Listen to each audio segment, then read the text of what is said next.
ఇలాగ 4 మడతలతో చేస్తున్నాం. మన వైపు ఎప్పుడైనా సరే క్లోజ్ సైడ్ ఉండాలి. చెస్ట్ లూజ్ వచ్చేసి 38, 18 పెట్టికోట్ లెంత్.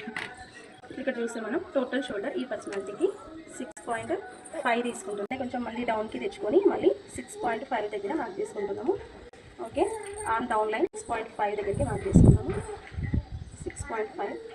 ఓకే, ఇప్పుడు ఎల్ షేప్ లైన్ డ్రా చేసుకుంటున్నాం. ఓకే, ఇప్పుడు ఫిట్టింగ్స్ తీసుకుందాము. 38 ఇంచెస్ చెస్ట్ లూజ్. ఓకే, ఖచ్చితంగా ఇలానే టేప్తో తీసుకోండి. 9.5. ఒక్కోసారి మనకి ఎంత వచ్చినా కూడా మిస్టేక్ అయితే ఉంటుంది. 9.5 తీసుకోండి. ఇప్పుడు దీనికి ముందు మనకి చెస్ట్ వెస్ట్ మార్క్స్ చేసుకోవాలంటే ఏం చెప్పుకున్నాం కదా, 7, 14, 18 దగ్గరికి మార్క్ చేసుకోవాలి. ఇక్కడికి వచ్చినప్పటికీ మనకి 18 పెట్టికోట్ లెంత్ వస్తుంది. ఓకే, ఇక్కడ ఏమైతుంది అంటే పెట్టికోట్ లెంత్ తగ్గిందంటే హిప్ లూజ్ అసలు రావట్లేదు మనకి. ఓకే, అంటే ఇక్కడ ఏం చేయాలి మనం, ఓన్లీ 38, 34 అంటే మరీ బెస్ట్ వరకే లేదు. బెస్ట్ అంటే ఎంత మనకి 14. బెస్ట్ అంటే 14 కాబట్టి మనకి 14 వరకు మనం ఆపలేము. ఓకే, ఇది ఉంది 18. ఇప్పుడు కట్స్ అనేది ఎట్లా ఇచ్చుకోవాలో ఒకసారి కరెక్ట్గా వినండి. ఇక్కడ చూస్తే మనకు 34 ఉంది. ఓకే, 34/4 8.5. ఓకే, 8.5ని ఈ ప్లేస్లో పెట్టుకుంటాం మనం. అవునా, ఓకే, ఇక్కడ హిప్ లూజ్ ఇక్కడ ఇవ్వాలి. ఎంత ఉంది ఇక్కడ మనకి 42. ఓకే, 42/4 10.5. ఖచ్చితంగా 4 ఫోల్డ్స్ చేసుకుని చెక్ చేసుకోవాలి, డైరెక్ట్ చేయొద్దు. ఓకే, ఇక్కడ చూసే పెట్టికోట్ లెంత్లో ఎంత లెంత్ వచ్చినా కూడా మనము అంటే 14 ఇంచెస్ కంటే ఎక్కువ వచ్చింది పెట్టికోట్ లెంత్ అన్నప్పుడు ఖచ్చితంగా మనం ఒక 3 to 4 ఇంచెస్ కట్స్ అనేది ఖచ్చితంగా ఇవ్వాలి. 3 ఇంచెస్ ఇస్తున్నాను నేను, 18 కొంచెం పర్లేదు కాబట్టి 3 ఇంచెస్ కట్స్ లెంత్ నుండి పైనకి ఇచ్చుకున్నాను. ఓకే, పెట్టికోట్ లెంత్ నుండి పైనకి కట్స్ లెంత్ ఇక్కడ మార్క్ చేసుకున్నాను. అంటే ఇక్కడ ఏమైంది, ఇది లేదు, హిప్ లూజ్ అనేది లేదు. ఓకే, ఇప్పుడు ఇది ఇక్కడ ఇచ్చేసుకొని దీన్ని ఇక్కడ ఇవ్వాలి అంటే అది రాంగ్ అయిపోతుంది. ఇక్కడ నుండి ఒకేసారి ఇటు వెళ్ళిపోతుంది, అంటే షేప్ లేదు. అంటే ఇక్కడ ఏం చేసుకోవాలి అంటే మనము 8.5కి ఇంకొక హాఫ్ ఇంచ్ యాడ్ చేస్తున్నా. ఇక్కడ రావాల్సిన 10.5కి నేను ఇంకొక హాఫ్ ఇంచ్ తగ్గిస్తున్నాను.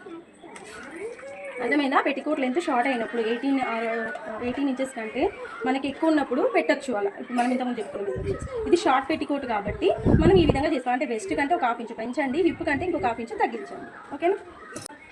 ఓకే, తర్వాత ఇక్కడ 1 ఇంచ్ సేమ్ ఇక్కడ నుండి ఇక్కడ కూడా అంతే తీసుకోండి. 10 ఇంచ్ తీసుకున్నాము. ఇక్కడ కూడా అంతే 10 ఇంచ్. 1 ఇంచ్ ఖర్చులకి స్ట్రైట్ లైన్ చేసేసుకున్నాము. ఇప్పుడు ఆన్ రౌండ్ చెస్ట్ లూజ్ ఇచ్చిన తర్వాతనే ఆన్ రౌండ్ ఇవ్వాలి. ఓకే, 1.2 దగ్గరికి మార్క్ చేసుకుంటున్నాం, అంత పెద్ద సైజింగ్ కాదు కాబట్టి. ఓకే ఓకే, తర్వాత ఇక్కడ 3 ఇంచెస్ ఇస్తున్నాను నేను ఈ పర్సనాలిటీ కూడా. ఓకే, ఇక్కడ ఫ్రంట్ నెక్ డీప్ వచ్చేసి స్ట్రైట్గా 7 పెడుతున్నాను నేను కూడా, 7. ఓకే, ఇక్కడ 3 ఇంచెస్ చెప్పాను నేను, రివర్స్ తీసుకోండి అని చెప్పిన. ఇక్కడ టచ్ అయ్యేలాగా చూసుకున్నాము. ఇక్కడ ఒక హాఫ్ ఇంచ్ డౌన్కి మార్క్ చేసుకున్నాం. కొంచెం జరుపుకొని లైన్ అనేది మార్క్ చేసుకోవాలి. షోల్డర్ ఇక్కడ మనం 6.5 ఇలా డౌన్కి ఎందుకు తీయాలంటే అది ఫినిషింగ్ కోసం. ఇక్కడ లేకుండా పెట్టుకోవడానికి అంత అవసరం లేదు, కానీ నేను చెప్తున్నా డ్రెస్ మెథడే చెప్పేస్తున్నాను. 6.5 టోటల్ షోల్డర్ తీసుకున్నాం మనం దీనికి. ఇది వచ్చేసి నెక్ 3 ఇంచెస్ తీసుకున్నాము. షోల్డర్ ఇక్కడ మనకి 3.5 ఉంటుంది. ఆర్మ్ డౌన్ లైన్ వచ్చేసి 6.5 తీసుకున్నాము. ఇక్కడ ఈ క్రాస్ వచ్చేసి 1.2 తీసుకున్నాము. ఓకే, చెస్ట్ లూజ్ వచ్చేసి మనము 8.5 chest loose. Okay, waist loose ఇక్కడ ఎంత పెట్టినాం మనము, 9 ఇంచెస్ పెట్టాం. హాఫ్ ఇంచ్ పెంచుకున్నాం మనం. ఓకే, ఇక్కడ హిప్కి వచ్చినప్పటికి 10 ఇంచెస్ తీసుకున్నాం. Hip loose 10 inches. పెట్టికోట్ 1.5 చేసుకున్నాం. ఓకే, నెక్కి వచ్చేటప్పటికి సేమ్ 3 ఇంచెస్ తీసుకున్నాం. నెక్ తీసుకుంటున్నప్పుడు ఇలా రివర్స్గా పెట్టుకొని తీసుకున్నాం. టచ్ ఇలా పెట్టేసుకొని రివర్స్ తీసుకొని తీసుకున్నాం. ఇది పెట్టికోట్ కటింగ్ సీజర్ ఇవ్వండి. ఓకే, క్రాస్ ఉన్న దగ్గర ఇలాగ సీజర్ లోపలికి పెట్టాలన్నమాట.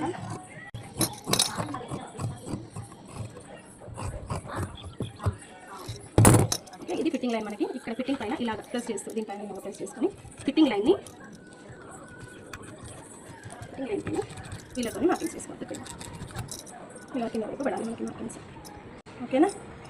ఈ ప్లేస్లో చిన్న కట్ వచ్చేసి సీజరు కార్నర్కి షార్ప్ ఉండాలి. మనం షార్ప్ చేపిస్తున్నప్పుడు ఇది చూసుకోవాలి, కార్నర్కి కట్ అవుతుందా లేదా క్లాత్ అని. లేదు. ఇప్పుడు స్టిచ్చింగ్ చూద్దాము.